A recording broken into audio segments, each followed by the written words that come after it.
What's going on, y'all? Serge Durand, reporting live from Social Dev Studio, Southside, and shout out to my girl Lalaa, always on the grind. Let's go. Did that T.I. Money roll cars and clothes, man, did that Jesus. Trapper that is still the G code, and I'ma keep it all the way live when I kick it. Did that boost, sometime be in my feeling. Did that T.I. Money roll cars and clothes, man, did that Jesus. Trapper that is still the G code, and I'ma keep it all the way live when I kick it. Did that boost, sometime be in my feelings. So who is Serge and what do you do? My name is Serge Durand. I'm an A&R and publisher over at Empire Distribution. I sign acts and I also sign writers and producers to publishing it. So what defines an A&R? An A&R is just somebody, basically he's the middleman between the record label and the artist, and basically his job is just to seek out the best talent and also pair producers and songwriters or whatever with the artist to get the best project out possible. You know what I mean? And usually a record label has a certain vision for an artist, and then an artist has his own vision. So an A&R job, well, a good A&R job is their job is basically to make both of those parties meet, the visions meet. Right. So how long have you been in the game? I've been in the game, I would say about 10 years. 10 years, yeah, like strong, about 10 years. Okay. So what did you study at Clark University and how has it helped you? I studied computer information system, computer science, and honestly, it had nothing to do with helping me. I think just the school that I went to school with DJ Drama, Don Cannon, DJ Sense. So I went to school with a lot of people that's actually in the music business. So I think just us going to school together and building and just, it was just a good vibe. And like Clark Atlanta, because you had Clark, you had Morehouse, and Morris Brown and Spelman. So just that vibe there, I think just was a good experience. Oh, so how did you get into the music industry?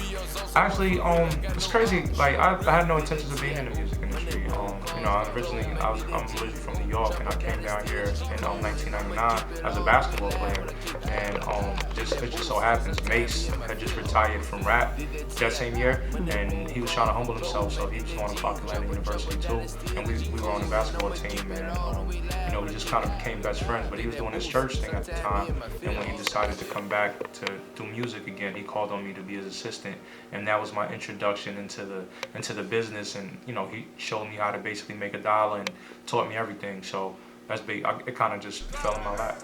That's dope. So what do you look for in talent? I just look for something special. Like I have to be a fan first, right?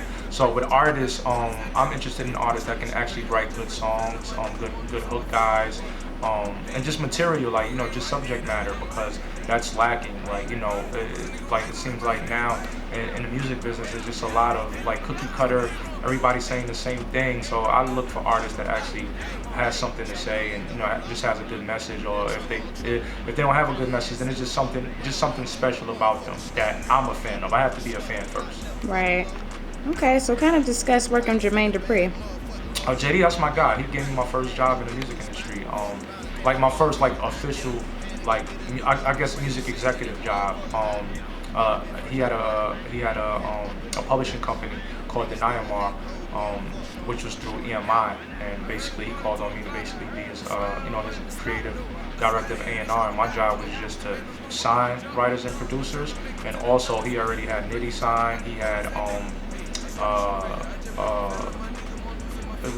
Cristal. She wrote Only Girl in the World for Rihanna. She wrote records for Beyonce, Brandy. I mean, you name it, So my job was to pitch their stuff to different record labels. So so JD is like my best friend now. Dope. So what is Empire Distribution? Empire Distribution is basically, it's a hybrid of it's a distribution company, but also a record label. We market things, and we have it's I don't want to say it's just a record label, because we do distribute a lot of stuff. Some of the records that we distribute, we just put out the T.I. EP called The Nick. Diddy, we put out Definitely Lose. Another record that we distribute is all the Rich Homie Quan stuff, so all the TIG stuff we distribute. And then we have artists that's actually signed to the label. So an artist that's signed to the label is Drum, Sage the Gemini. We wrote Sage the Gemini. Raven Justice out of Oakland. So we have different artists that's actually signed to the label, and then we have a lot of acts that we distribute, like records or albums or whatever. Okay. So kind of discuss some of the hardships of being in the industry, such as, wearing multiple hats, people thinking it's fun and games according to social media, and having a personal life like outside of this. Oh, I mean, it's like, this is just a nonstop grind. You know what I mean? Like, I love what I do, so I never actually feel like I'm working. Like, I love this. Like, you know what I mean? So me going out, like, I'm a fan of music first. You know what I mean? So me actually working with people that I'm a fan of is, to me, it's not work. Like, I love what I do. You know what I mean? I couldn't have chosen a better career. Most definitely. So discuss some tips for longevity in the industry. It's just knowing how to move.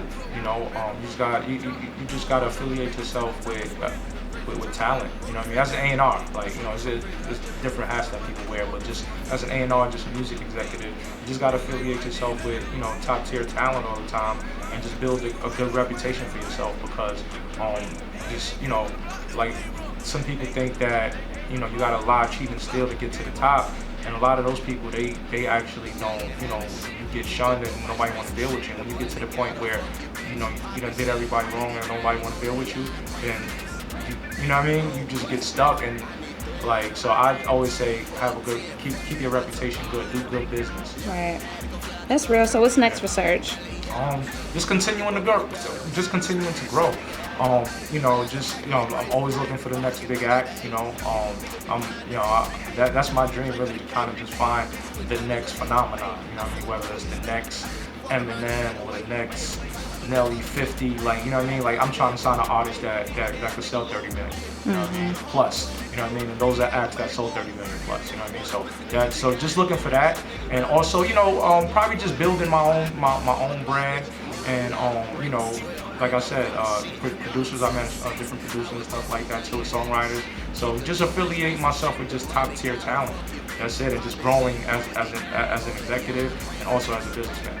Nice. Young nigga, I'm a hot young nigga. He a hot young nigga. You a hot young nigga. We some hot young niggas. Hot young nigga. Hot young nigga. Hot young nigga. I'm a hot young nigga. You a hot young nigga. He a hot young nigga. We some hot young niggas. Hot young nigga. Hot young nigga. Hot young nigga.